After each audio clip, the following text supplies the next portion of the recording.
I don't know, She's maybe swept Brian up. might do something. Like she's just pieces of glass. Like no one thinks that's strange. Nope. They're Moved. just They just stepped over it and kept moving. like there's just like she's just like what?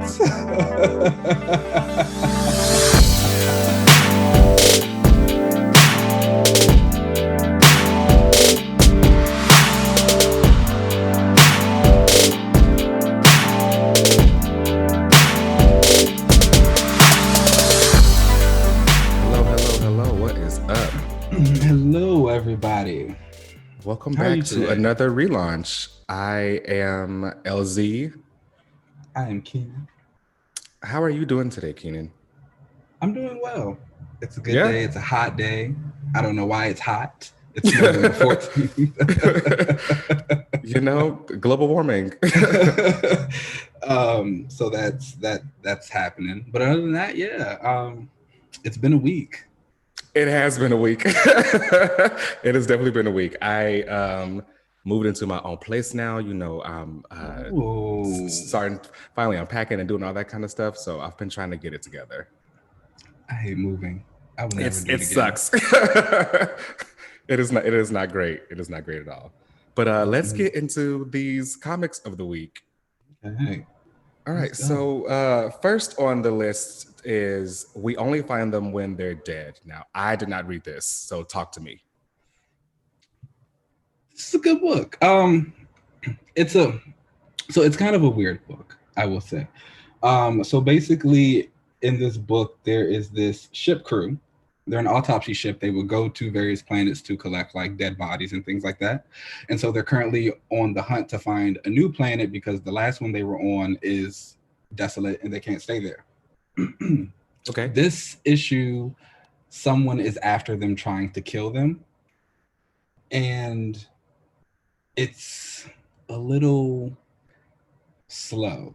Oh, okay. But this is Al Ewing is writing this. This is Al Ewing. So this is kind of like the Al Ewing I don't really love.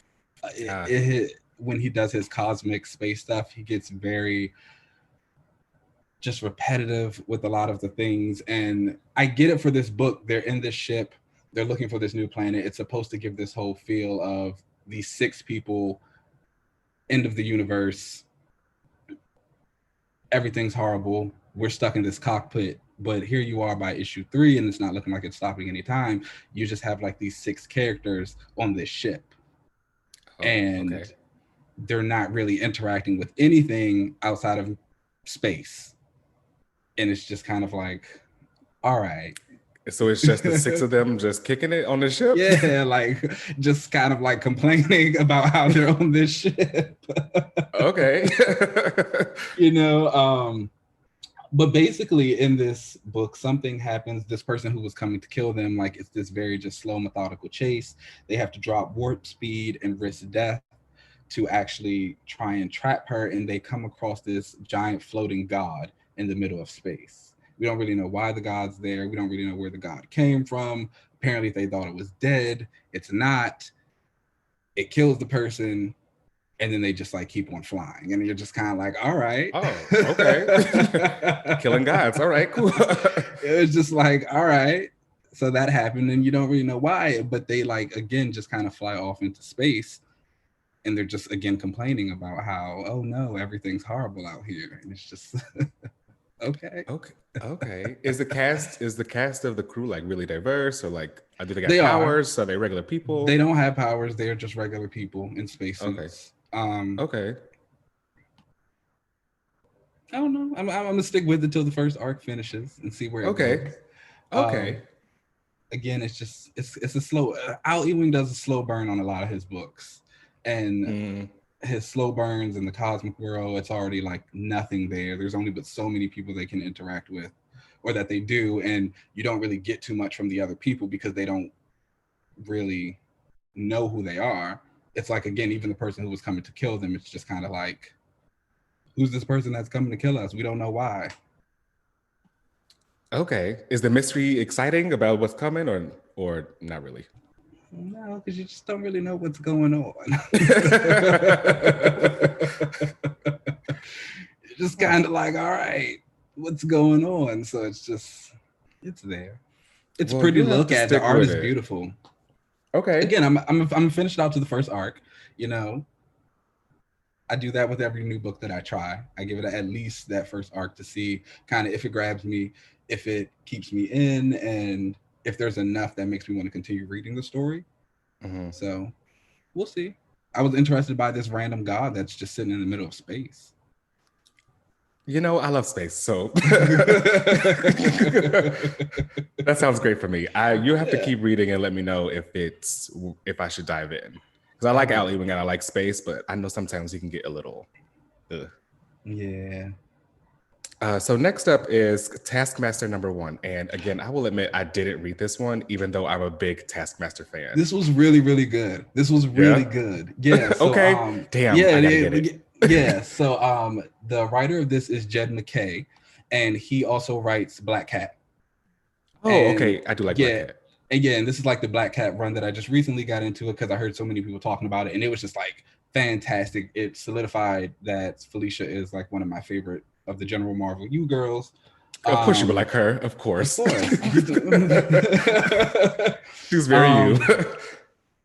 And so I like Taskmaster already. I think he's a fun, great character. And I was already interested in picking this up because I heard Jed McKay was on it, and it blew away my expectations. Like I loved it. It had a great mix of comedy and action.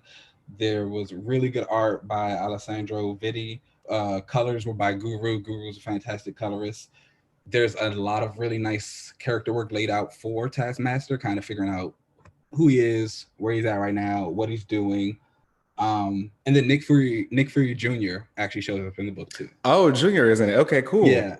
So basically what happens in the book is somebody very high profile in S.H.I.E.L.D. gets murdered, and it looks like Taskmaster does it. And so someone comes to kill Taskmaster for apparently killing. I'm gonna say it. Maria Hill's dead. Oh, shit. Okay.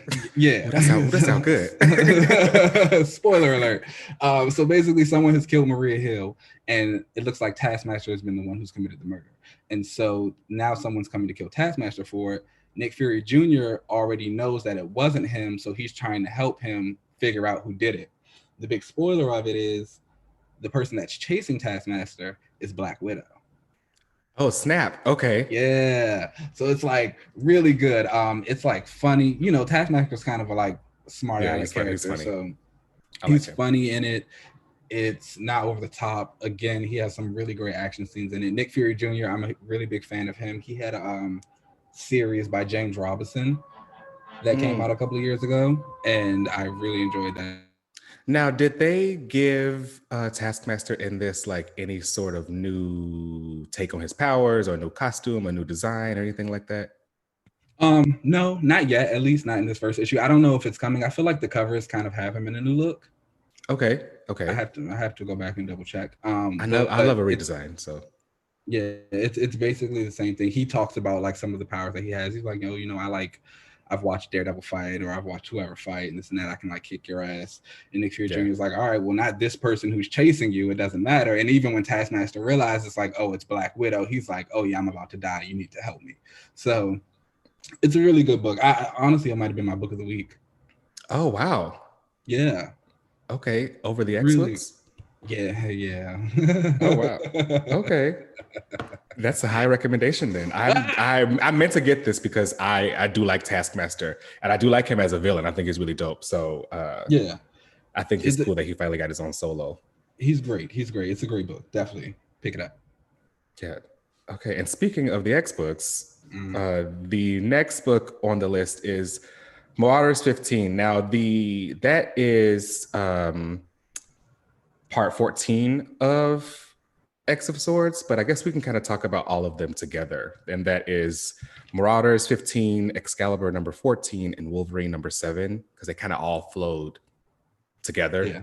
You know, the whole X of Swords event. This was the fights. Some did, not all of them. or at least that's what we thought.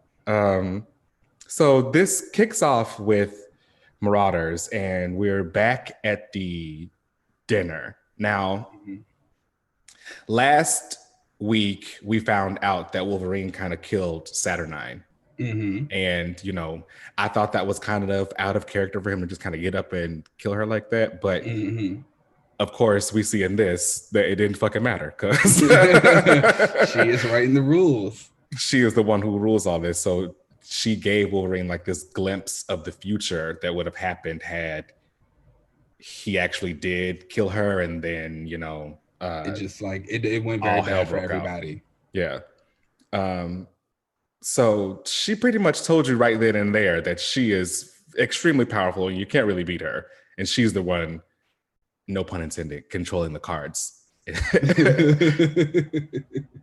Yeah. Yeah. So then they're they're at this dinner party again, and they. So I will say at the dinner party there was like some interaction between Apocalypse and Genesis that I really did like. Oh, I liked it too. It was funny. Yeah, I thought that was really good. I feel like, so for me, I'll just say these issues have probably been my least favorite of the entire event so far. Okay. Not is to say that they were. Is it because Betsy? No, it's not even because of that. Honestly, like truly, there was so first of all, the kind of shift in tone was a little bit jarring to me. For the entirety of this event, it's been like very serious, like end of the world type stuff. Like, here we go, we're about to finally get into it, like big battles, and then it's takes on a little bit more of a comedy fantasy tone in these next few issues, which I understand why it works. It's kind of a reminder that this is just Saturnine playing with everybody. It makes it a little bit more dangerous. You don't really know what her plans are. She's saying it's one thing and it's really not. You know, even in some of these fights, you know, here's Magic and Pog, they're coming at each other, they're ready to go for it, and it's like, no, you're going to arm wrestle, which is also weird to me because it's like, I feel like her arm should have been crushed. She didn't have on any armor or anything like that. That arm's not strong. And and Pog used like some random like armor arm thing, and not even like his little alligator arms. I just knew Magic was finna just come away from that fight with a new Birkin after she like sliced him all up, but no. And so, you know, and as for me, I was like, and so I will say that I think Wolverine got the fights that I was like hoping for and hoping that everybody was going to kind of have. He had a great showing in these 3 issues. His art, Kasara's art in X-Force, major. It was so dope. Out of this world. He is like the future right now. Yeah.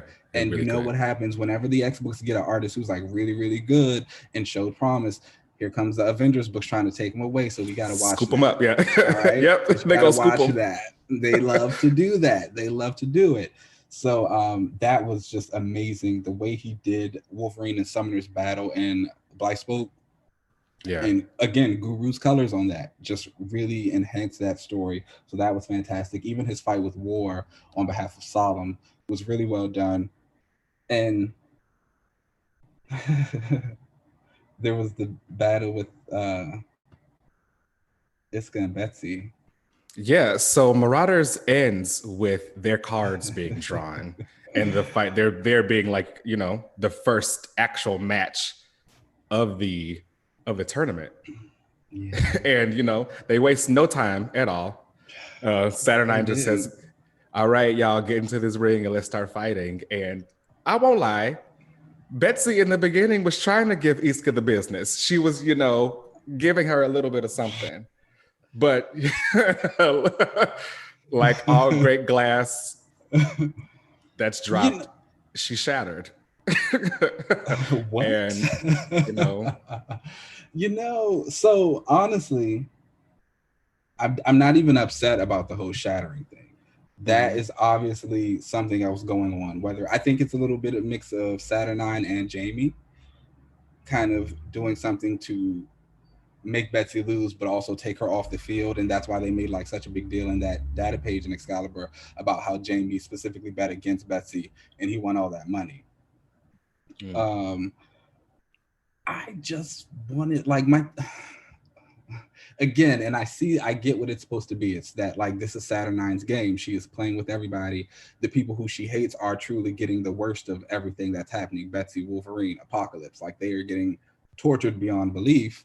Yeah, she definitely set Betsy up for to be shattered in this. This was definitely a part of her game. And so for me, it was just frustrating because it was like, again, like I wanted to see that fight. And then there's been so much build up to, especially just for these two women in particular. Iska has been just boasted as the unbeaten. You know, she is amazing. It's in her name. We've seen everything that she can do, everything that she can get. And then you get Betsy, and she's kind of had this like big build up in Excalibur. And then even the most recent issue of Excalibur for this event had her claiming the Starlight Sword and kind of reaffirming herself again. And so it was like, okay, you're finally about to get this. And it's like, yeah. And then what we do get is basically them jumping onto each other twice, and then their sword just shatters and she breaks. And it's like, okay. And it was like, it's like, okay. And then you start thinking about it, and you're like, why is everyone just okay with that? Does Iska think this is how her powers work? Like, is this how they normally work? Do people normally break into 100 glass pieces? Yeah. I felt like Iska, like, shattering her like that, I felt like she just kind of walked away and was like, oh, well, I won. It was like, nobody else thinks this is a little bit odd. And, you know, even obviously Brian's upset. Storm makes a small comment about like how they haven't gotten the chance to mourn Betsy yet, and because they get dragged off to the wedding of Doug and B. Which again, Saturday night was like, all right, dust this up. We all up to the next one. Party because she doesn't like her. You know, again, like this is the people who she does not like are getting the worst of it. And so, you know, we go into this wedding, and it's just like, all right, now we're in this weird wedding, and then it's also like, hey, no one's feeling kind of weird that we're just letting Doug get married to this Iraqi warrior. He's just like kind of, it's just all of a sudden right after the fight, Saturday Night is like, all right, on to the next thing. Okay, Cypher and B, their cards have been drawn and they're separated. And Magic, of course, is trying to be there for Cypher the best way she can. And he doesn't realize that he's being led to a wedding with B. And first of all, I'm corny, so I love their vows that they said to each other. Their vows are really special. They were really cute.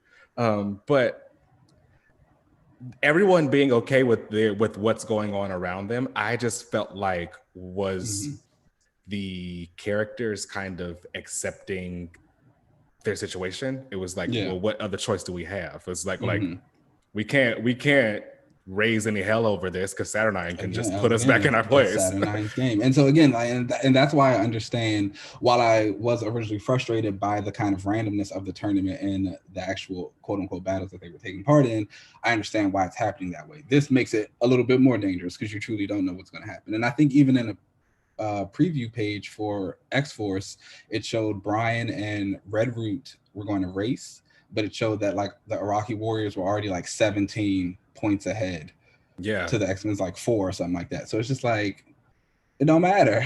We're gonna lose. What's really going on here? My only fear is that we've only got 6 issues left. I don't want to feel like we're just kind of racing to the finish line for this event, because I still think this event is very strong. It's much better than the things that we've got in the last decade or so from Marvel. Most definitely. And the X books, especially for the X-Men. Is it one of the best X events so far? No, we don't know. But, I'm ready to give it the chance to land and see how. For sure. For me, I'm still as long as they stick to landing, I'm going to be great. Exactly. I feel like the event has been a lot of fun so far. As great as it would have been to see all of the matches that we all kind of thought were going to be taking place, I kind of liked the Saturnine bullshit that she kind of did to kind of like change the story up, so from a story perspective, it was cool because it wasn't expected. It's not what I could guess. But I hope that it isn't just all magicked away at the end because that would be kind of annoying. So I just really hope they kind of die. Yeah, you already know how I feel about Magic, so she can go. See, no, I love Magic. I think Magic is great. I just don't like Saturnine. But that's honestly a personal beef. Okay. She's got beef with someone on my team, so I do think she was responsible for shattering your girl into pieces. So it was a beautiful page, though. Beautifully drawn by Phil Noto's art. Yeah, it's great. How did you feel about him on interiors this time? You know, we kind of talked before that he makes great covers, but you weren't sure about how you liked his interior work. Yeah, I still kind of feel the same. Okay. I liked one of the moments that needed fluidity, because I think his art can really be kind of fluid at times, like the way that it kind of turns. But when it's a static moment and it's just like these people white wall. Yeah. The backgrounds kind of show there. So he keeps a lot of open space in his stuff. That was also in Excalibur. I guess, you know, Jubilee obviously showed up again, but annoying. Child, Jubilee is annoying. I'm sorry. You know, I at least, you know, respect the whole. She had talked to Betsy and she was like, I ain't heard from her, so I told her I was going to come up here, and she's a girl of her word. She did, yes. Respect. You know, she didn't hear from a girl, so she wanted to crash the wedding and burn it down with her dragon. But also, are Rogue and Gambit still there? Yes, sure. I think her entire like Excalibur team is just chilling out in the other world somewhere, like where she told them to wait for her. You know, they probably have no idea what's going on either. So, you know, Excalibur is just, it is such a book. You know? It's something. That's for sure. It's polarizing. That's what it is. Oh, man, it's polarizing. And it's just like, I just really want to fight for you. I truly do. You know, again, I'm optimistic. I really do hope that it doesn't take until, I know there was a cover of Excalibur shown that had Betsy on it, sitting like on the throne with the crown.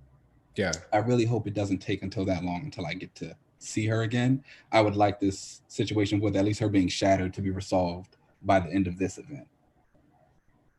I wonder what's going to happen with that. I don't know how she's going to become unshattered.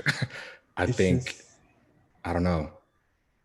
I really don't have a guess for that. I feel like they're just going to like leave her there until, I don't know, maybe Brian might do something. Like she's just pieces of glass. Like no one thinks that's strange. Like, nope. They just stepped over them, kept moving. Like there's just like, she's just like, what? Oh man.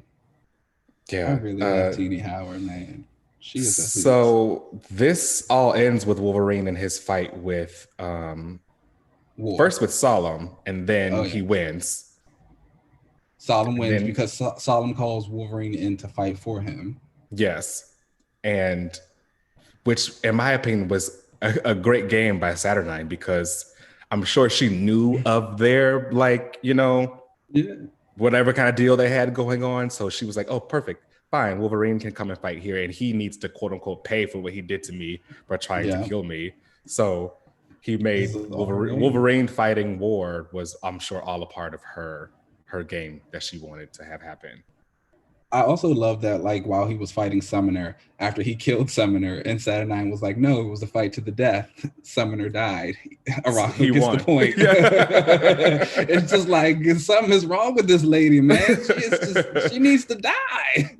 She won't let them win. I want to figure out. I also think that her getting, well, like Wolverine and Storm, and them having a match to like a drinking contest was on purpose, because I think whoever Storm has to fight like needed Storm to be some kind of like drunk or something, because they would not be able to win if she wasn't. Okay, I can see that. So I think that like Saturnine tried to play the game and get Storm drunk enough where she can't like focus. Yeah. But I'm sure Storm will come through and probably win somehow. Yeah. They're promising a lot of good stuff for Storm. Yeah. For this event and for the future. So I'm kind of excited to see what they do. You know, I think we've talked about just Storm in general. Yeah. And she needs it. Yeah. She hasn't really been that great or that interesting for me since like Claremont left. So I think that she needs a lot of That's attention. Claremont left? Yeah. That's a really long time. It is. It is, isn't it? Wait. Are you talking about since the first time he left in the 90s or like the second time he left in the 2000s? The first time he left in the 90s. Extreme X-Men was cute. Yes, when he came back, and it was a cute moment, but oh, wow. Storm has not been very interesting since he left.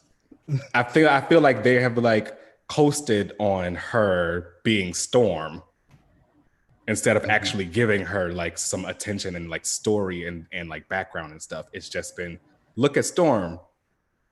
She's the leader. She's the leader, but they won't ever like show her. Right. So hopefully they give her some stuff. But yeah, it don't look too good for Krakoa. They're losing all these matches. They are. So I'm just really excited to kind of see what Saturnines end game is. Yeah. And is Monet and Polaris and them, are they going to come back? I don't know. I feel like this is going to lead up to a not an all-out fight against Saturnine, because that would be extremely kind of corny and like and cliche. But I do think that there's going to be an all-out fight between Krakoa and Arakko, and I think that like the Krakoan mutants and stuff are going to come through and help with the fight or something. So I think we'll probably see some familiar faces kind of come back through whatever kind of gates to help out defeat like Arakko, but I don't know. I'm excited. I keep thinking about Monet and like the dynamic that she had with Saturnine in that first special issue. Yeah. And like she was talking about how it's a job she might want in the future and like other stuff like that, and just there's some things going on there. You think she would take it? You think she'd end up being the new? I think it would be kind of weird, a weird switch for Monet. But I'm also interested in seeing Monet do something. Yes. So I guess I'll take it. Yeah. All right. Well, that is all the comics of the week. Let's take a break. Oh wait, no, I actually had one more. Oh, what's up? Iron Man. Oh, you kept up with Iron Man. Okay, so here's the thing about Iron Man. I'm reading it, but I'm not really reading it. So I'm buying every issue. I'm kind of wasting my money because I'm buying every issue, but I'm only reading the pages that have Hellcat on. Well, the Hellcat stand leaped out. So it's not even like solely because of Hellcat, but it's because like, so this book kind of deals with Tony and just him trying to be a hero, but he is just like this. He's a white man. He's a white privileged man. So it's just like there's a lot of, I'm the victim here, and it's like you're not. So nobody wants to read about that. But then the pages with Hellcat, she's explicitly saying those things to him. She's like, you are a privileged white man. She's like, you are not the martyr here. Like, you doing all this stuff for attention. Like, it is strictly to feed your ego. Like, you are a bastard. She's like dragging him every single. It's great. I love it for her. So that's really that. Okay. So I'm reading it, but I'm not reading it. Yeah, I don't. If she wasn't in it, I wouldn't either. But it sounds to me like it is a pretty good book then, because I feel like this is what Iron Man needs. Like someone kind of deconstructing him like this.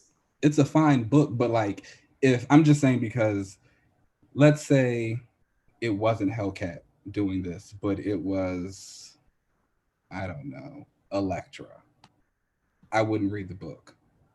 Oh, I would. I love Elektra. Yeah,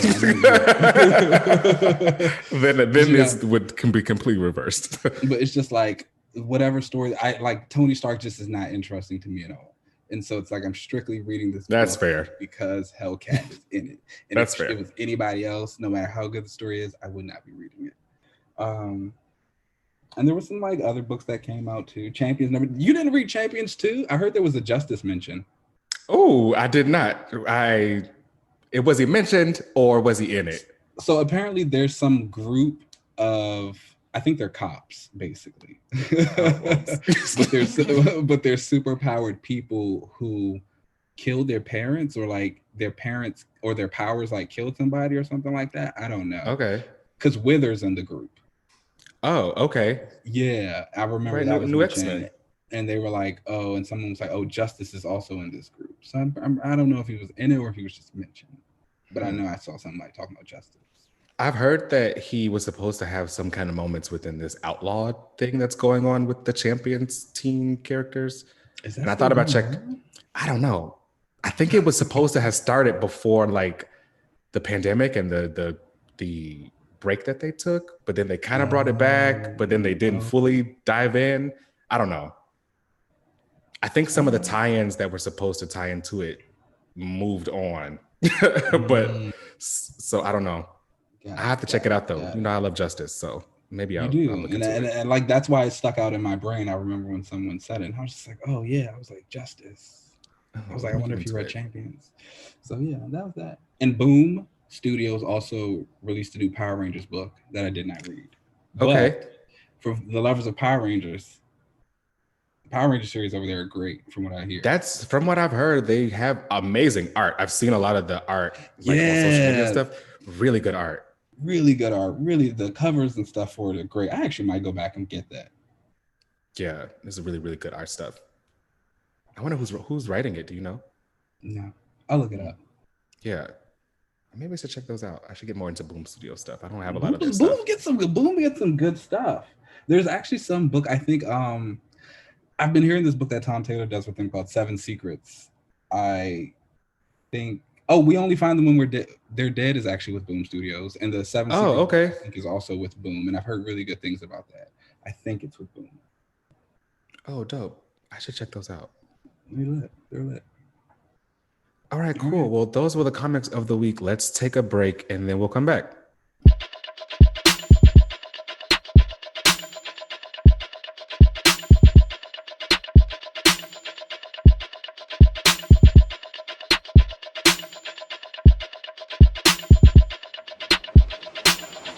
All right, we are back. Yes, discussion. Back. Now, we're going to discuss Betsy Braddock today. All right. Okay. This has been a week. All right. Some things have happened, and some people have been very mean to me on Twitter. Let's say that. I just want to let you all know that this was a hard week for me, and not many people made it easy. Thank you to the people who did. I did get some messages of condolences. She did. So that was very right. But obviously because of that, it's just got me kind of thinking about Betsy as a whole and just her character and who she is. And it had me going back and reading a lot of stories. I know there are a lot of Betsy fans out there who aren't honestly like big fans of the Captain Britain change. I can understand parts of it. I, again, am okay with it. I think there is a really great potential story there. I don't necessarily know if it's being told in the best way right now, but also I think a lot of people's perception of Betsy is time just takes precedence. It's like, yes, you have all these years of her as this one thing. We've only had really maybe a good year of her as this new thing.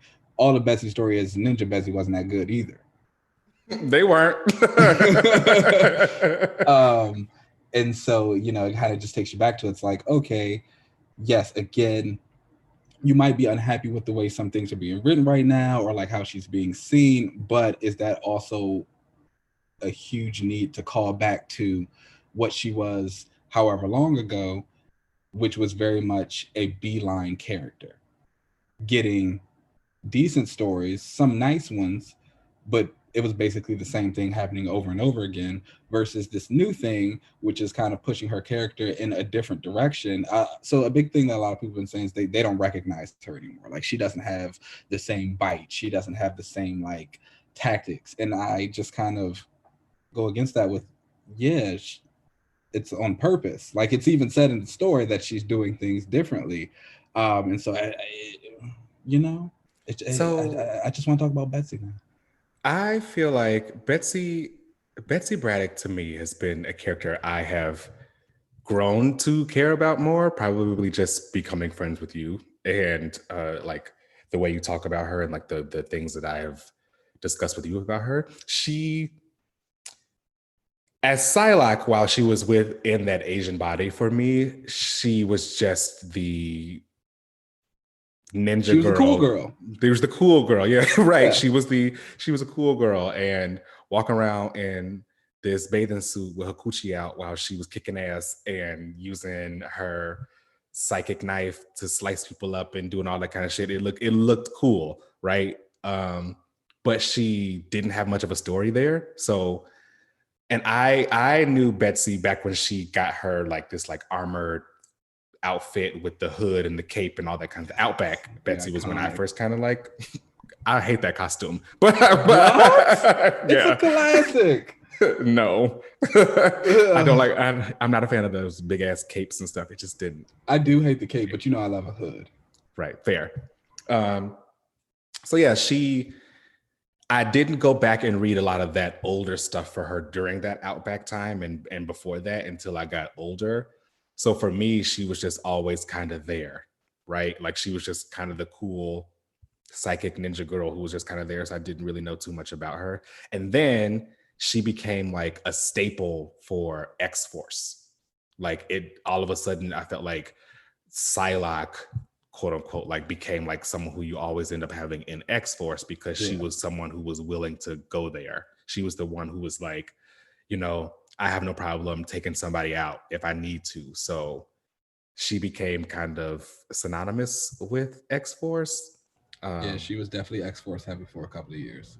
Yeah. And then I feel like that whole like mantra of X-Force was kind of placed on her because I feel like if a writer didn't know what to do with her, they could just give her whatever kind of motivations X-Forces were because, oh, she was on that team. She's the killer. Let's just cool make her that. Yeah.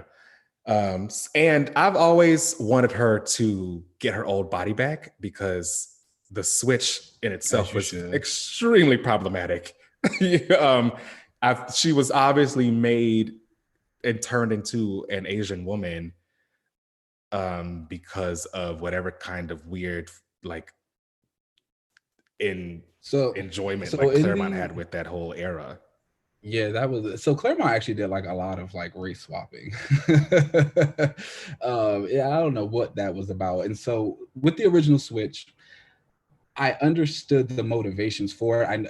And again, like when I was younger, I was like, oh yeah, this is so cool. And it was like, this is great. I understood the motivations behind it because Betsy, you got to take it back a little bit. Betsy was on the Outback team and she had a premonition of their entire team being murdered by the Reavers. So they had this mechanism called the Siege Perilous, and she manipulated the team with a little bit of a psychic push to go through this, which would basically wipe their minds, put them wherever, and it was the only way to save them. When she goes through, she washes up on the shore of the Hand. This is also how Rogue was separated from Ms. Marvel. Captain Marvel. Yeah. Miss Marvel. Yeah, Ms. Marvel at the time, yeah. Yeah, and so she washes up on the shores of the Hand base. They find her. They recognize her as Psylocke, the psychic from the X-Men, because the X-Men have been like on TV and stuff. She's also a world famous supermodel. And they say, we can use her psychic powers as a weapon, and it kind of like replaces Elektra. And so they get Mojo and Spyro involved because the whole thing is they don't want a white woman running the Chinese underground. They were like, that doesn't make any sense. So that's why they swap her. It wasn't supposed to stick. The plan wasn't for it to stick. It was she would only be Asian for that arc, and then she would switch back to the white body. What happened was Jim Lee's design was so strong and so well received that they just decided, oh, let's keep it. So that happened, and it kind of just the influence by my girl, Captain Marvel. Everybody wanted to go in that bathing suit. Gosh, they did. Everyone got a bathing suit. Everyone got a bathing suit back then. My girl kicked it off. And so then, the story kind of happened. Nobody really said anything about it. It was just like this weird thing right there. Then Claremont ended up leaving the books, and no one really ever picked up on the storyline until Fabian Nicieza came on, and he never read the original story of why Betsy was Asian. Okay. So he just assumed it was something that hadn't been explained, and that's when he introduced Kanan. Oh, yeah, that's just bad editing. Yikes. Yeah. So then, so now it becomes this whole different thing of like, this is two women who were body swapped. He created like the storyline about how like Kanan actually was the one who found her, and then like Betsy reached out with her psychic powers, and then like this swap happened, and blah blah blah. It made no sense, and so that definitely makes no sense at all. Yeah, it was just really bad. And so then I guess finally somebody was like, well, this was actually the original story. Like there was never a second woman involved. And so he goes back and retcons the original story that he wrote about it. Now it becomes like a body swap, and Spiral and Mojo are involved. And like, it's because Matzo was trying to save Kanan. It just becomes this really big convoluted mess. They recognize that. They kill her off. Kanan contracts the legacy virus, and she dies in Betsy's body. And I guess that is supposed to be like her giving Betsy free reign to live in hers. And so, okay. for the next 20 odd years or so, Betsy doesn't really get too much development because people either write her as the cool ninja girl because they don't want to get into like the whole messiness of the race swap, or if they do, it becomes like a very surface level identity issue of like, who is she and who is like the quote unquote dark presence in her mind. And so it just doesn't go, and it kind of stays that way. And don't get me wrong, like she has again a couple of like cool moments in there, some decent stories, like Psy War's in there somewhere. Yeah. She's got some bright spots. Yeah, and they also start doing things where they like start giving her all these different powers. Like she gets the Crimson Dawn shadow porting abilities. She gets the like tattoo, and it's just a mess. She dies in Extreme X-Men. I remember that when Vargas killed her, right? Yeah, when Vargas killed her. And so the thing with that was she was actually supposed to come back. The plan, Claremont's original plan, was Vargas was going to kill her, and then the shadow telepath in that book that was revealed to be Rachel was supposed to be Betsy back in her original body. Okay, so Claremont was coming back on to like, kind of fix it all and put her back in her old body. He was going to take away the Crimson Dawn. He was going to do all that. But what happened is not too long after he killed her off, that's when Joe Quesada, who was the EIC at the time, he threw out the dead means dead edict. So any character who died within that time frame wasn't allowed to come back. Like that's when death sticks in comics and like whatever. So he had to switch it to Rachel. Betsy like missed out on a bunch of stories. But then Josh Whedon ended up bringing Colossus back. That's right. Yeah. Which broke the whole like dead means dead thing. And so that kind of gave Claremont, he was back on Uncanny X-Men at that time, the free reign to bring back Betsy. Once again, he just brought her back in the Asian body.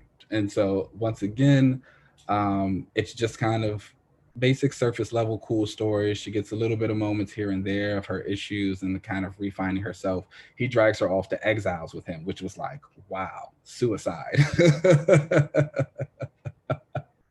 I've never really gotten into Exiles. That's not my jam. Let me tell you, that was one of those times of like, Chris Claremont is Chris Claremont, and Marvel was trying to give him something to do. Okay, yeah. And so it was not a good book at all, and I stuck with that. So it's like that lets you know I've been here. You love her. You gotta love her to stick. Wow. And so he did that. And so then that book got canceled. She was kind of in limbo. She missed out on a lot of like that early kind of Matt Fraction, Brubaker stuff when they first moved to San Francisco. But then that's when they did the Sisterhood arc. And so the Sisterhood arc was especially frustrating for me because Fraction brought her back in her original body. He had the Red Queen like do the swap. She came back in her original body. She was using this like knife. It was like, okay, boom, this is the chance to kind of like put these two women back or like fix this thing. And he ends up at the end of the storyline putting her back in the Asian body. And I'll never forget the interview he did after it. Someone asked him like, oh, well, why did you do that? He was like, oh, there were just too many white people in the team already.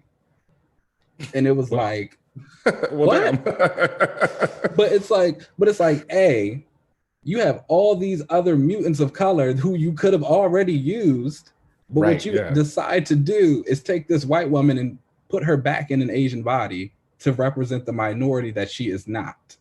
Yikes. So like, so that really bothered me. But then what happened after that was she got her own little mini series from Chris Yost, which kind of just reaffirmed her back with the X-Men, what she's doing. She takes revenge against Mato. She actually like takes her original body that's been destroyed by Dazzler. She goes to bury it. And the Hand comes and destroys the body. And she like goes on revenge against them. Like she kills a bunch of people. She kills Mato. She fights Wolverine in it. He's like, this is kind of what starts on that path of like X-Force. And right. This is when she becomes like revenge girl, and yeah, like she's addicted to killing, and she's like a lot darker and things like that. Whereas like again, Betsy has always kind of had that like edge to do the darker thing. Even back during when she first joined the X-Men in her original body, like one of the reasons she was so drawn to Storm and Wolverine was because they were these two characters who kind of did the things that nobody else on the team did. Like they did the sneaky stuff. They had the weight of the world on their shoulders. Wolverine was like out tracking people down. Storm had this edge. Betsy fit right in with them because she was very much like, she was like, let me help you guys. Let me also take on some of this burden. Like she was constantly like, let me fight. Even when Havoc came across the team and when they were in hiding, she was one of the people like, oh no, we should kill him. Like he was like, after I send him away. Again, but that's a whole part of Betsy's character right now in this whole Captain Britain thing is like how she's always been this kind of sleuthy, sneaky character, and she's once again trying to change that. Right. But so when she came back, she joins X-Force, and that's kind of when writers start taking her seriously again, because Rick Remender just really elevates her character. She's still Ninja Girl, but she's like Ninja Girl with a purpose now. The purpose is murder, but like she still gets the purpose. And you kind of like get a little bit more into her feelings and like some of her deeper relationships, like with Warren, Logan, the X-Men as a whole. She has her addiction to killing. She's with Storm, Phantom X. And so that kind of starts this resurgence of her. We end up staying pretty consistent with that until Mystery and Madripoor, which is the hunt for Wolverine after he's died. The team goes searching for them. They do this. It was kind of like a weird situation. She gets killed by Sapphire Styx, I think her name was. And she like sucks out Betsy's soul energy, but then Betsy uses her. It was a thing. I don't know. Her body, she's back in her original body. That's all that matters. That's all that matters. That's all that matters. Got her purple hair back. It's comic book logic, you know, it's comic book logic the way she comes back. And so she comes back, but also when she comes back in her body, Kanan, I guess, who has been sitting in the back of her mind, is once again in control of her original body.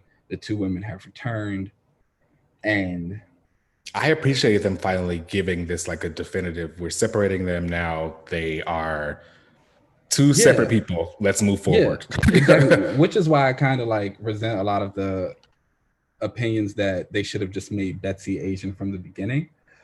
One, or like they should have retconned her into Asian. Once Kanan was introduced, it's like you had a completely separate character. If you make Betsy Asian from the beginning, you completely invalidate that character, and you're taking away the real minority that you should have had, which is what people always kind of brought Betsy in as. It's like the minority, and it's just like, no, she has no real connection to this culture and stuff that she represents. That's why nobody really wanted to delve too deep into the character for so long, because it's messy, and it's just like, how do you really do that? And a lot of the writers who kind of said they would have liked to take the chance at it either never stayed on the books long enough, or they only like barely scratched it. Like they would have somebody comment on it like, oh, you're an Asian woman, and or like you're a white woman in an Asian woman's body, like how do you feel? And then like they would just keep moving.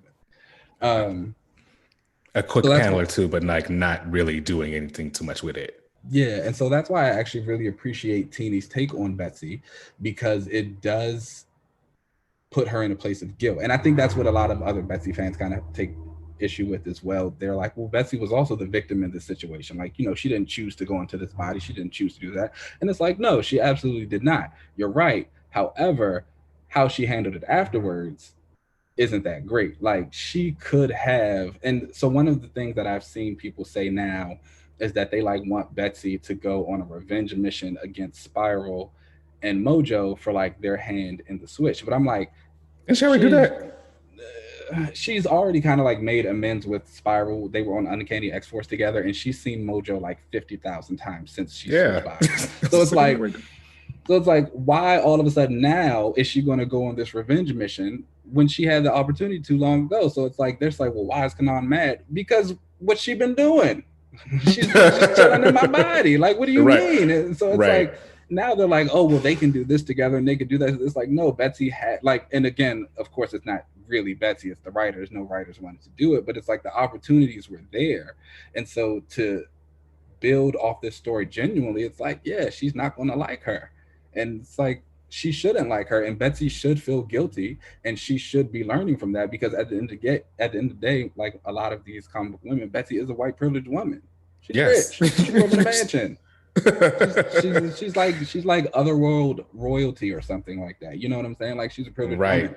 I'm pretty sure she didn't think, oh yeah, this is that bad, and now she's back in her original body and she feels guilty because she sees all the things and like how it's affected her, and she's like mad about it and she's down about it and she's frustrated, and here she is as this Captain Britain person trying to kind of make amends for all of that, and she's doing it clumsily, and it's frustrating her because she has always been so efficient and like to the point with everything else, as she was with Psylocke in this like darker mode, and now here it is, like she's got to be out in the open, and a lot of those bad things are coming to light. So I do feel bad for Kanan though, because I honestly, and you know, it's still very early in Hellions, but I feel like a lot of people are already kind of putting her in that role that Betsy had for so long. It's just the cool ninja girl. Yeah. I think, and I don't think that's really fair for her to kind of take that on, because I don't know much about Kanan, but I feel like that's a very kind of basic like take to have on her. I feel like there's probably a lot more deeper things there, which I feel like they probably tried to really touch on in Fallen Angels, but I didn't really stay on that book because like it was not good. So, but I feel like they tried to do something where they were going to give her her own kind of background and her own she like had a daughter or something like that that died. And you know, and then again, Hellions is a really good book, and there's a lot of deep characterization happening, kind of like bubbling under around everybody, I feel like. But even from what I see of other people, it's what they want. I'll see like people put their theories and stuff on Twitter, like what they want her to do and what they want, and it's just very like basic action girl. And it's like, let her get a story, let her find that character, who she is, separate from Betsy. Yeah, I feel like Betsy as Captain Britain right now for me has been interesting, because I feel like this is obviously what she had really wanted to build herself up towards, like as she was kind of introduced. I mean, she joined the X-Men after fighting Sabretooth. You know, like I feel like that whole thing has been what she's wanted to do, is kind of be this hero. But I feel like she isn't doing that great of a job at it. She's not. But I think that is because this is probably a story of you're getting what you've been asking for, but you probably don't need that anymore, if that makes sense. Like you're getting what you've always wanted, but who you are now probably isn't that person anymore. So I would like to see her kind of develop into whatever she was supposed to be now, kind of a mix of those two. And again, I think that's what's happening. And I know a lot of people are, I've said it myself, Excalibur is a frustrating book, all right. But I think what I've been trying to do more recently with comics I read is wait until the entire story's finished before I like, of course, you know, I'm saying, well, I'm enjoying this, I'm not enjoying this about it, but like before I make my full Teeny is not a good Betsy writer, Teeny is a good Betsy writer, I want the story to be complete, because even now I never read my comics once. I always go back and reread them on occasion. And so like I've realized with a lot of runs that I've gone back to reread, I felt like at the time, I really hated this, it's one of the worst things ever. And I go back and I'm like, oh, actually it's pretty decent, it's solid, like it reads better in one sitting. And you know, that's just kind of how it is. So I continue to say that I'm cautiously optimistic for Excalibur, what Teeny has to do with Betsy. I feel like she is very much playing the long game. Do you like her as Captain Britain? Do you hope that she stays Captain Britain for a while? I go back and forth, honestly. I know know a I lot don't of need people. her to have any like Captain Britain powers because I feel like I know that she's supposed to get them with the suit or something too, but I feel like making a character more powerful doesn't make them more interesting for me. So yeah, no, it doesn't. I mean, I go back and forth. Again, I think that there is a really interesting story that can be told with a mutant Captain Britain, and we get bits and pieces of that in Excalibur. You know, you think about how the public kind of reacted to her; they weren't too keen. And you just continue to get into the politics of, you know, this mutant who is also a part of Krakoa, and it's like Britain, and like putting those together, and like having it there's a lot of things that can be done with it. Again, even delving back into like Betsy as this hero, and what does being Captain Britain mean to her, because what she always wanted doesn't necessarily mean that's what she needs any longer. So it's a lot of things that can be done. I personally don't want her to go back to Psylocke. If she was to lose the Captain Britain moniker, I would prefer a brand new name, something that continues to build its own identity away from Psylocke as a whole. Have you come up with any? I liked that Monarch one that her brother had. I think that was it would have been Monarch. Let me tell you, you know, I don't really know like who Teeny was talking to. Yeah, when she gave Jamie that name, but that was definitely the name that was always on the top of my list for like, oh, if Betsy ever stops being whatever, this would be a great name for her to take. And again, like Kanan is Psylocke right now anyway, so Betsy can't go back to that. Yeah, no. And I think it would be cool for Kanan to take over the Psylocke mantle and like make it her own or whatever, and and it's hers, while Betsy is kind of forced to make her own shit. You know what I'm saying? Like make her own name and kind of come up with her own thing. Because again, Betsy had a good decade, you know, of like consistent story. Like those after Uncanny X-Force came out, like pretty much everything after that was good. When she was in the Uncanny run by Cullen Bunn with Magneto and Monet, that was good. You know, she had a decent run in that X-Men book, the all-women team, that happened. There were a couple more runs of X-Force that went through. Mike Carey got to write her a couple of times during and we love him. I love events. And, you know, that was really good. So it's like, you know, she's got good stories. They've been consistent, but I just think this one is something new for her that people aren't used to. And that's not always a bad thing though. No, it's not. And I think that she, in my opinion, needed something new, because although those were very good runs, it was just her being the cool. Again, it was like the cool ninja girl. They were very consistent B stories. You know what I'm saying? Something that you can go back into and say like, oh, okay, this is kind of who Betsy is. This is what her character is all about. But it never like pushed her beyond that. Even like with the whole like addiction to killing things, it was like, okay, we already know she's been okay with killing. She's addicted to it now. Now she's over it, but she's still killing people anyway. So it's like, what's going on? Right. Like let's move forward. I do think that I like her as a full telepath instead of with telepathy and telekinetic powers, mostly because if she has the telekinesis, I'm cool with that, only in the sense of when she says like, you know, I am not that great at it. I can do like the bigger things with it, but she's not like, you know, moving things like that with her mind like that. I think that she is a cool telepath because she uses it in very interesting ways.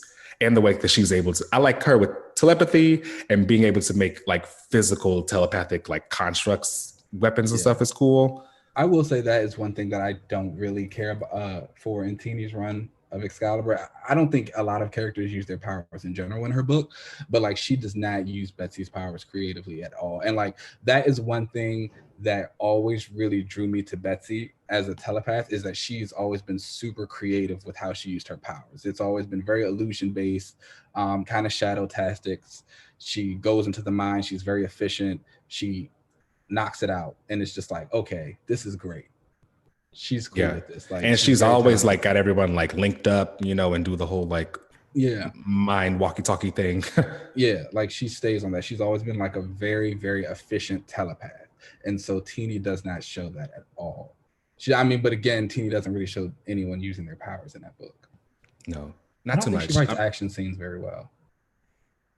I mean, maybe you're right.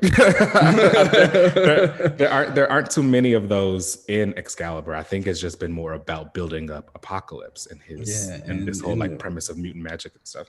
When you do get them, it's very like this week's issue, 2 pages of nothing.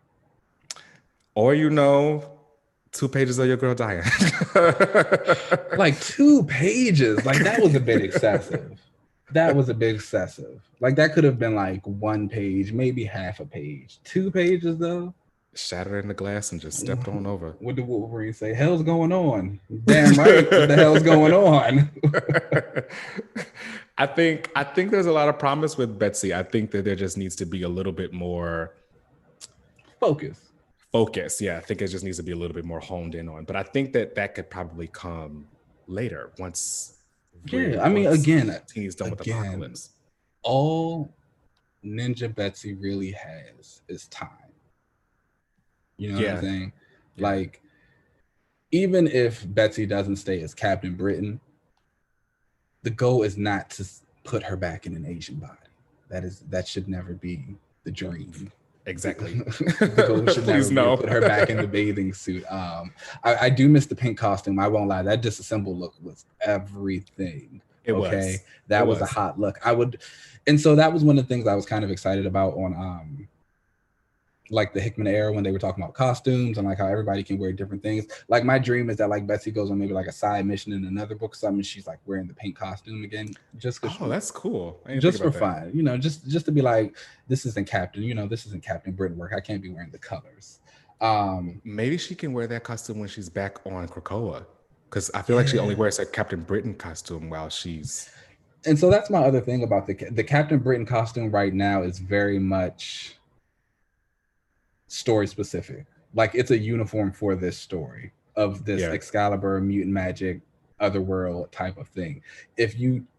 I'm ready to see a different version of that suit because I know the current suit won't really work too many other places. Yeah, it's a little bulky. It's an issue that I feel like a lot of kind of like those sword and sorcery characters have, like Black Knight. It's like when they make them too like high fantasy, it's like I don't want this person on my team. Like this stuff, they're gonna look kind of out of place when they are other places. Yeah. So it's like, but I think being Captain Britain is fine for her because it is one of those things where it's a suit that's changed. Like Brian's had very sleek suits. Even his Captain Avalon suit right now, it's like I feel like that's a fine superhero costume. So it can maybe they can mix that disassembled look with the Captain Britain colors or something. Ooh. I could see that. Even her old lady Britain costume that she used to wear when she had the colorful wig on, that was cute. And that she wore that in the X-Force arc again too. Child, that was terrible. That was a look. Did you see the body she was giving? It was like, what's a waist? Did you see the thing that was on her head? I mean, we're not going to use the wig. Not into it. We're going to get you together. But that was a good look too. But yeah, I think, and honestly, I think that's one of the things one of the reasons why I kind of want her to stay Captain Britain is because I'm just ready to see what this next Captain Britain design will look like. Oh, fair. Yeah. Maybe she'll come out with a new look after she's not Glass anymore. Oh, that was mean. No, I don't think so. I think this armor suit is kind of going to last the entirety of Excalibur unless Excalibur changes its mission statement. Oh. Unless it becomes, because I feel like a lot of things that are happening in X of Swords right now are also for Excalibur in the future, like the stuff that we saw at Saturnine having court with the different kingdoms. We've seen a lot of Mad Jim Jaspers. A preview of the Furies is coming. Again, we saw that cover of Betsy on the throne. I feel like it's still kind of keeping its Dungeons and Dragons mystical element to it, and I don't see that armor changing until that's done. Yeah, I feel like you're right there. She's probably going to stay as this like knight-looking Captain Britain for a bit until all this is kind of wrapped up. Yeah, because and then again, like comics got pushed back because of COVID and everything, so we're we're like not as far in as we normally would have been. So she still technically hasn't been in the costume long enough for it to change. Yeah, I mean they're only 14 issues in now, and the last like 3 issues have been X of Swords related, so it hasn't even really been that long. Yeah, she's not getting out of that look anytime soon. But I'll be excited for when the next one debuts. Yeah. All right. Well, Betsy is an interesting character for me. I've always liked her, and she's great. She's great. I've I've always kind of felt like she was just needs a little something more. I've always wanted her to get that when she got into her own, when she got back into her original body. I think my thing with Betsy, and one of the reasons that I've always been drawn to her character, is that she is one, like, don't get me wrong, her unpredictability, her edginess, that willingness to kind of kill people if need be, those are all great things that drew me to the character as well. But I think at the heart of it all is she truly just wants to protect everybody. You know, the intentions are so pure, and she is just this character who has this intention to just do good and help people and protect them. And that's why she's kind of always fallen into that second in command general type of role, because she's like, no, put me on the front lines. Let me be the one to lay my body on the line so everybody else can go and do whatever. And that has, I just think that's so awesome in her character. It's a really interesting duality. And it's just like, hey, I'm just here. I just want to protect people. I just want to keep them safe. And I feel like that's kind of been her mantra since she kind of was brought around. Since she's been on the scene, like, again, like you said, one of her big first fights was against Sabretooth, you know, and he comes up and calls her, and the entire time they're fighting, she's like having him chase her away from all the victims of the mutant massacre. And she's not this fighter, so she knows, hey, he's probably going to kill me, but she keeps on trying. She picks up a knife, he like smashes her, but she's doing what she needs to do because she's like, people need to be saved, and I'm just going to be the one to do it. Yeah, she's willing to put herself on the line. Errata, who errata die. She gets to work. Yeah. All right. Well, everyone else, let us know what you guys think of Betsy Braddock. Thank you for listening to me talk about Betsy. Betsy Braddock, Captain Britain, formerly known as Psylocke. And hopefully known as something new, right? Yeah, hopefully one day. We'll see. If you guys ever need any recommended Betsy reading for the good stories to make you kind of understand why I like her character. Because don't get me wrong, the body swap is very messy. It is kind of like a dark cloud that's going to sit over the doll for quite a while. But I guarantee you there's some really good stuff in there. And there's some interesting bits about the character that make you kind of understand her a little bit more. And then she was still a victim too. Just remember that guy. All right. Well, let's take a break, and then we will come back and do the reread and talk about World War Hulk. Of World War Hulk. Yes, I have some thoughts. Yes. Same.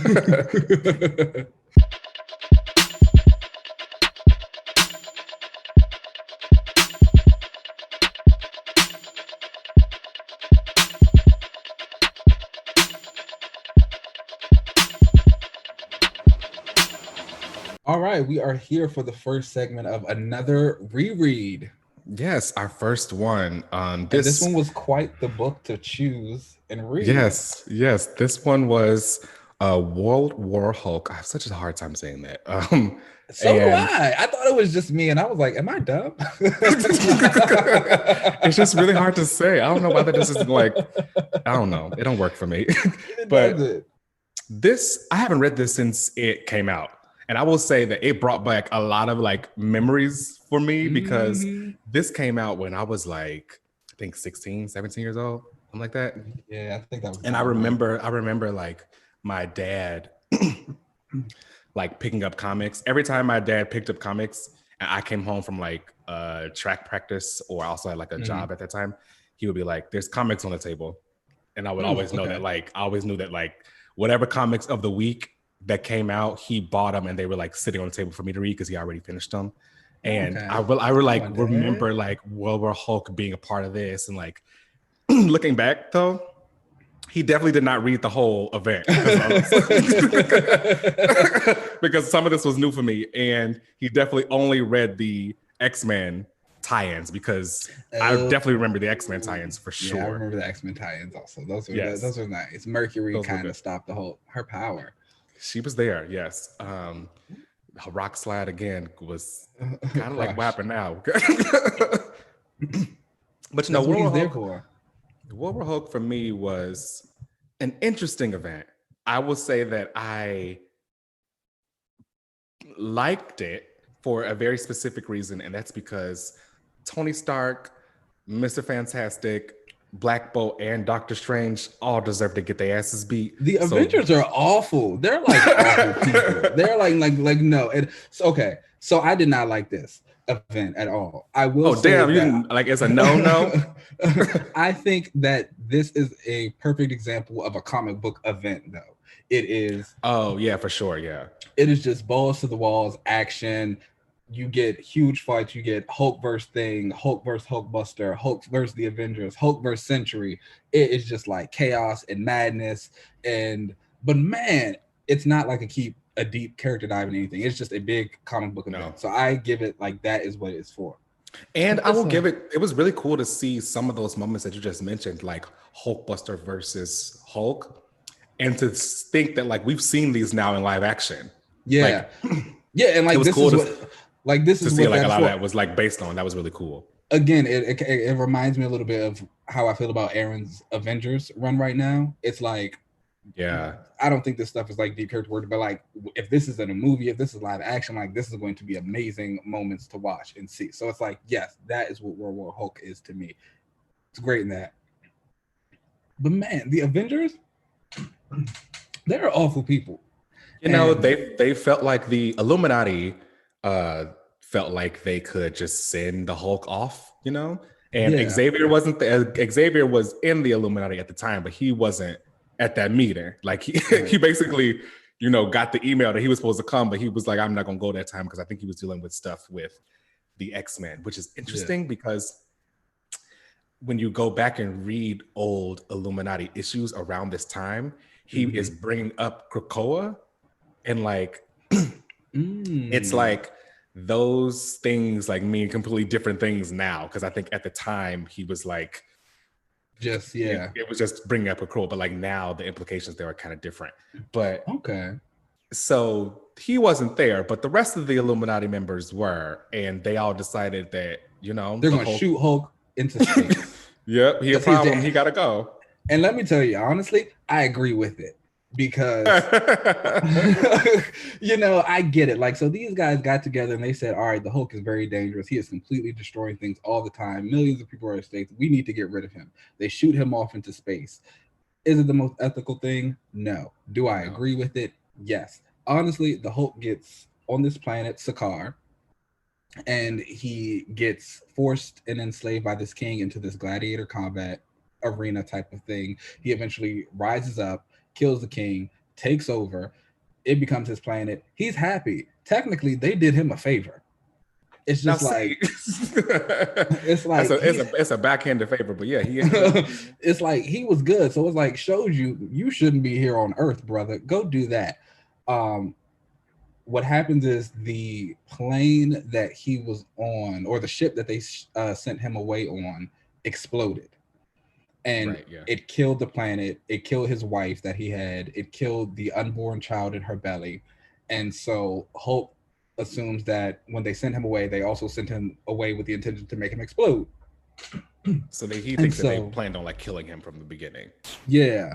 And so because he now lives on this war planet and he's amassed this army after being in this gladiator battle, he's like, okay, these guys tried to kill me. Let's head back to Earth. Everybody got to die because you got to think got a few things to say. Yeah, he's like, y'all killed my wife, y'all killed my unborn child. Like, my planet is dead. These people who I care about. He's like, no, you guys have to die. And so he comes back to Earth with his war-bound crew, and they just start wreaking havoc. And again, I think this is one of those things where it is a great comic book event. It is just 5 issues of nonstop action. His little war-bound team is amazing. I really like the one guy. Yeah, I thought the little Korg was cute. It was cool to see that like these were based or characters that we ended up seeing, like I said earlier, in live action, like Korg and the one little character was also in Ragnarok. Yeah. Yeah, those were really good. I really liked Harem, I think that was his name. The Shadow Priest. Oh yeah, of course you did. The mystical warrior, the fighter guy. They were called. You know, I was like reading, and they're like, "Oh, Shadow Warrior, Shadow Priest," and I'm like, "Oh wait, who's that? What's he doing?" Yeah, of course you did. Yeah, I was like all about him, so he was cool. And again, like you get fun big. Like I thought General Ross, who I actually really kind of like. There's an issue where he's just an asshole. He's just like that jerk character. It's like he do every now and again. And so the army is kind of trying to fight off Hulk and his group. And Hulk like jumps up at his helicopter and literally grabs Ross to like basically kill him, and Ross is just shooting him in his face. And he's like, I don't care. He's like, I'm gonna kill you. Yeah. and he just literally just falls to his like it's just like, all right, it's just like that's just pure comic book right there. And so it's really good there. But everyone else comes off very bad. Tony Stark, and rightfully so. The Hulk comes back to Earth. The Hulk comes back to Earth, and he's like, hey, I mean, he makes a first pit stop, really. I mean, because it really is just a pit stop on his way. Makes a pit stop on the moon and completely takes a full-on yell from Black Bolt. Yeah. And nothing. He takes that, takes that, then beats up Black Bolt to the point where like some of the moon is like broken off. Yeah. And he arrives on Earth and is like, which can't seem safe. Possible? Yeah. Right. I guess that just shows you how powerful the Hulk is. So he gets there and he calls out, the rest of them, and he's like, look, and he holds Black Bolt like, you're all are next, basically. Yeah, and I love that he kind of also pulls the cover off of the heroes, and he's like, look at what these so-called heroes did to me.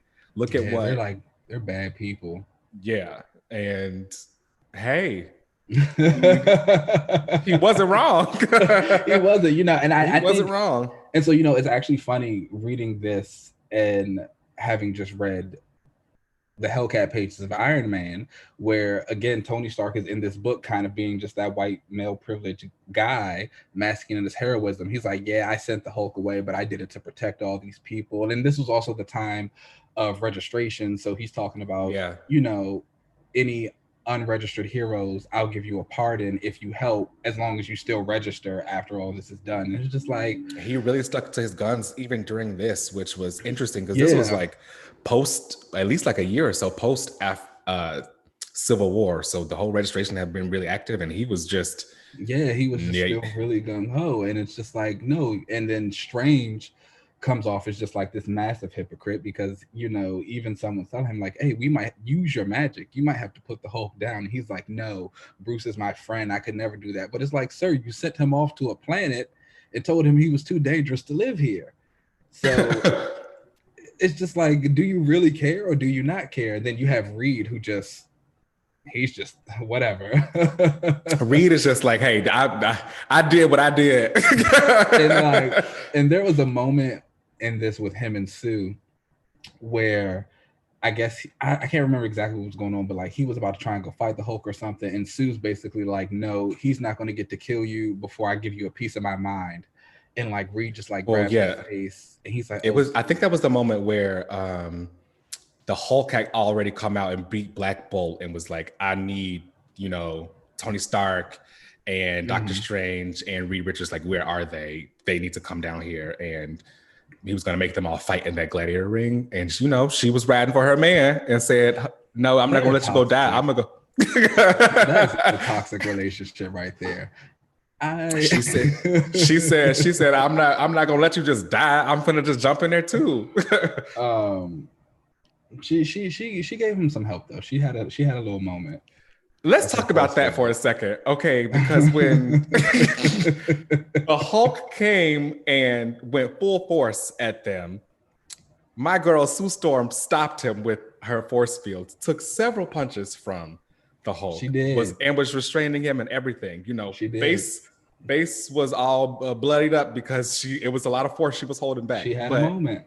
Let's give it up for her for that. Yeah, she had a moment. I definitely give her that. Now it didn't last long because the Hulk is the Hulk. Because the Hulk is the Hulk, and they made sure we knew that he was super powerful. And again, even like when he made them fight, and don't get me wrong, just because I agree with shooting the Hulk off into space, I also completely agree with him coming back to get his revenge. Okay, so it's like, I mean, he had a rightfully he was old. Like they needed to fight. Like his wife and unborn child, and like millions of people like just were obliterated in front of him, and he got to survive. And it was the only happiness he ever knew because you all sent him away. His friends, these people who were supposed to care about him, you were like, oh no, sorry, you can't stay here. We won't try and help you not be so destructive. We're just going to shoot you off into space. So it's like, yeah, totally, come back. Screw you guys. I'm going to kill you. And then he doesn't even kill them. He just exposes them for the hypocrites they are, makes them fight in this gladiator battle. And right at the moment where it's like, okay, you guys are going to have to kill each other, he's like, no, that's not what I want. I love that moment when he made all of them like fight to the death and pick up their weapons, and Tony Stark don't have no armor, but I think this was the time when he had his, and someone will have to correct me if I'm wrong, but I think this was the time when he had his extremis armor, and that was like where it was his armor was like in him, like it was a part of like his. He did seem to like keep talking about how he was like hacking into things and stuff. Yeah, while he was just standing there. So I think this was a time where he had that armor where it was like actually like a part of his person. Mm-hmm. And I think that's why he was able to like kind of communicate with machines. And he was trying his little hardest to really hack those obedience neck things that they had on. But it didn't work. I did find some of it hard to follow. I will be honest with you. I'm not a fan of JR's art at all. Yeah, me neither. I don't get it. I'm not the biggest fan of his art either. There would be like some things happening where I would think like, oh, because I'm like, is he calling for the armor or what's happening? There were some pages. JR's art is just not. It's not it for me either. Yeah, so they look like sketches of little action figures. I'm not really getting to that. It's very blocky. His storytelling isn't that great. Like I said, there were things that were happening. So one of the parts where somebody was like fighting, I think someone had to hit somebody else, but it looked like a different person hit them. It was weird. Yeah, I wasn't the biggest fan of the art for this event. He did fine, or I felt like on the big Sentry versus Hulk fight. Oh yeah, the finale kind of thing there, and this also really kind of showed you just how powerful like the Sentry is, which I mean we already knew. Like he is. I'm also not a huge fan of the Sentry either. Those overpowered like I can crush the world with the stomp characters are never my thing. and it's like let's talk about how he waited to the last possible second before he actually came out. He has agoraphobia, so I get that he sat in that house and pondered for days after Tony was like, "You need to be a god." He just stood at that door for days, watched these men. Hulk was actually leaving when Sentry finally showed up. He said he couldn't do it. He was like, Hulk, I can't do it, the agoraphobia. Hulk was like, oh, the battle's done. Like, I'm good. I made my point. I'm out of here. Peace out, guys. And now Sentry wants to come in like, stop, Hulk. And then again, they have this gigantic battle that's like full of wanton destruction. And it's like, this is why we shot your ass in the space. Well, they wouldn't have had to even do any of that if they would have just leave the fucking Hulk alone. Sometimes he just wants to be left alone. But it's really interesting reading this and getting just the kind of basic rage, because again, there's no real deep character work for Hulk or Bruce Banner in this. It is basically just saying at the core they are just rage, and they are just nothing but that rage. And I think that's kind of where it falls, and why again for me it's not like an event that I'll really revisit too much. I love a good bombastic comic event, but sometimes I do want a little character work. If I'm just in the mood to watch some stuff explode, actually no, this has JRR. I'll never read this again.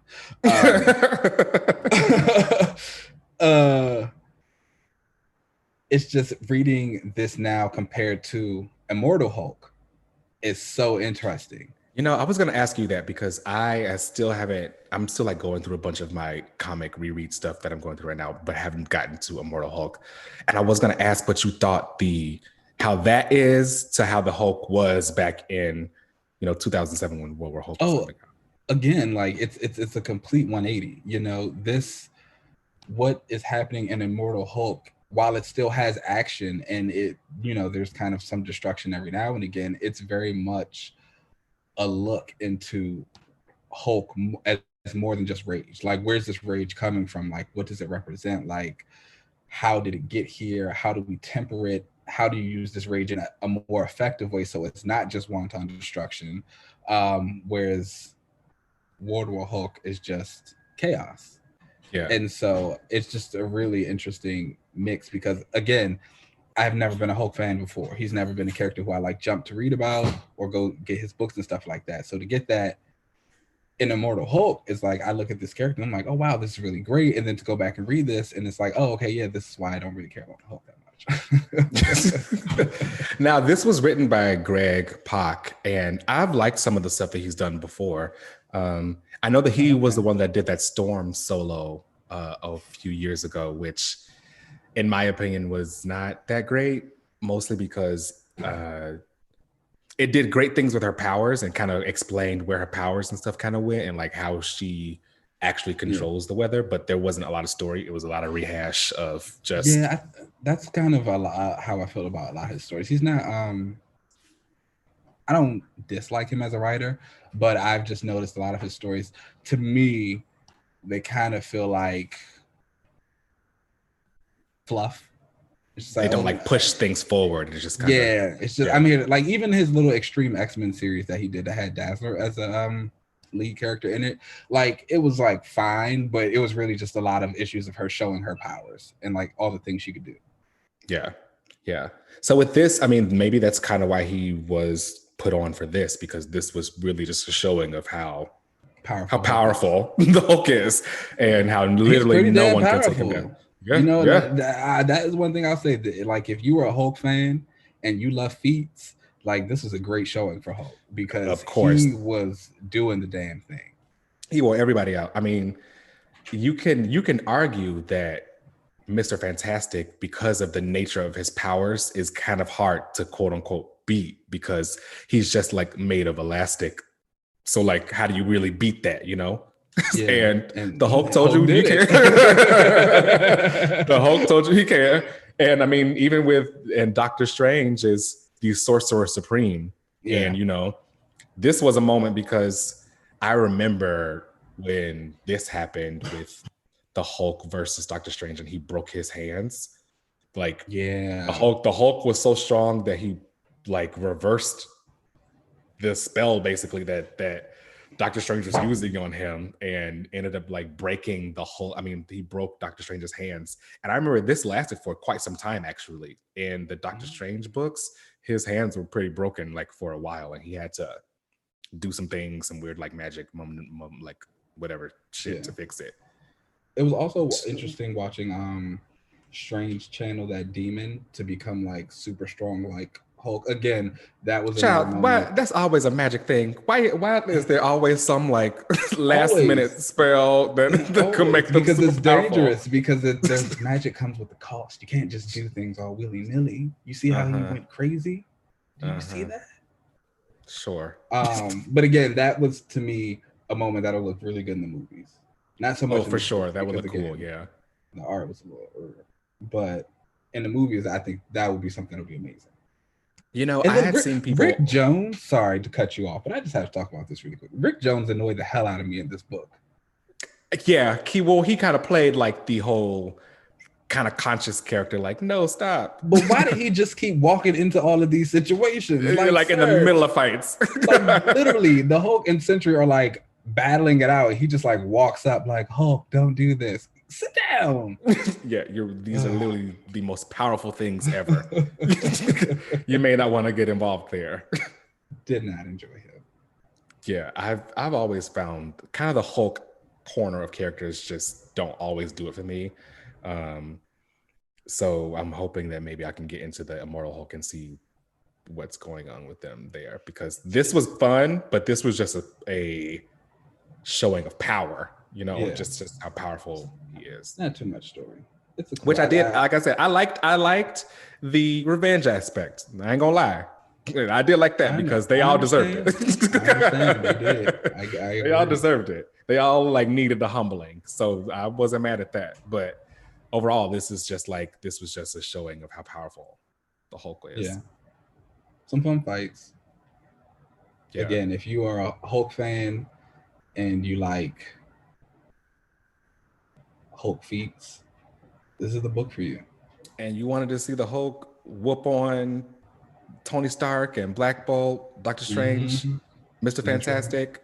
We also get the introduction of Tom Foster in this book as well. Oh, that is his, yeah. Who is Bill Foster's nephew? Yeah, that was his nephew. Are they bringing him around now? He was in the Giant Man miniseries that Leah Williams did. That I actually really enjoyed. Oh. Yeah, it's like the one Leah book I enjoy. Yeah, you already know how I feel about that, Charles.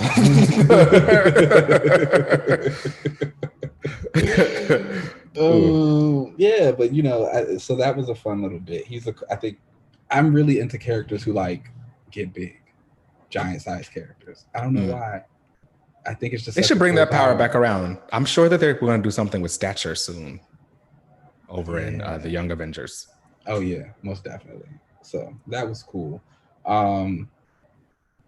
And I also enjoyed some of the other civilians speaking out about the heroes and like how they've also hurt them. Like obviously Tom Foster spoke out against Iron Man. You had the one woman who spoke about Doctor Strange. She was like, he just invoked the power of the devil. Like right, like hello, did y'all not just see the fact that he just like let's shoot him off into space next.